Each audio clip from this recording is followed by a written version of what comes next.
पिंपरी चिंचवड शहराला जोडण्यासाठी निगडी ते चाकण हा मार्ग होऊ घातला आहे। महापालिकेच्या सूचनेनुसार महामेट्रोच्या वतीने सविस्तर प्रकल्प आराखडा म्हणजेच डीपीआर तयार करण्याच्या कामास सुरुवात केली आहे। आराखडा बनल्यानंतर लवकरच तो पिंपरी चिंचवड महापालिकेत सादर केला जाईल। निगडीतील भक्तिशक्ती समूह शिल्प चौकापासून ते चाकणपर्यंत हा मेट्रो मार्ग राहणार आहे। एकूण 42 किलोमीटर पर्यंतचा हा मार्ग असणार आहे। पिंपरी, चिंचवड, तळेगाव आणि चाकण हा औद्योगिक पट्टा असल्याने या भागात दाट लोकवस्ती निर्माण झाली आहे। त्यामुळे चाकण शहरासाठी नवीन मेट्रो मार्गाची गरज असल्याची मागणी सातत्याने समोर येत होती। या मागणीचा विचार करत महापालिकेच्या वतीने मेट्रोच्या नव्या मार्गाबाबत मेट्रो प्रशासनाला सूचना दिल्या आहेत। त्यानुसार महामेट्रोकडून आराखडा तयार करण्याचे काम सुरू करण्यात आले आहे।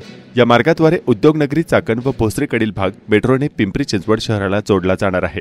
याचा आराखडा येत्या 4 ते 5 महिन्यांत तयार होण्याची शक्यता आहे। केंद्राने मान्यता दिल्यानंतर या नव्या मेट्रो मार्गाचे काम प्रत्यक्ष सुरू होईल। या नव्या मार्गामुळे नाशिक फाटा येथे मेट्रोचे एक जंक्शन होणार आहे।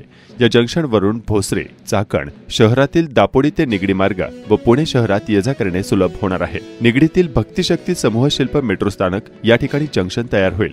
तेथून रावेत, वाकड, पिंपळे सौदागर, पिंपळे गुरव तसेच भोसरी व चाकणला ये जा करता येणार आहे। मेट्रोतून शहरातील बहुतांश भागात प्रवास करता येईल। निगडीतील भक्तिशक्ती समूह शिल्प चौक स्थानक, रावेत, मुंबई चौक, पुणे मुंबई बेंगळूर महामार्ग, वाकड बायपास, पिंपळे सौदागर, पिंपळे गुरव, नाशिक फाटा, भोसरे, मोशी आणि चाकण असा हा मार्ग आहे।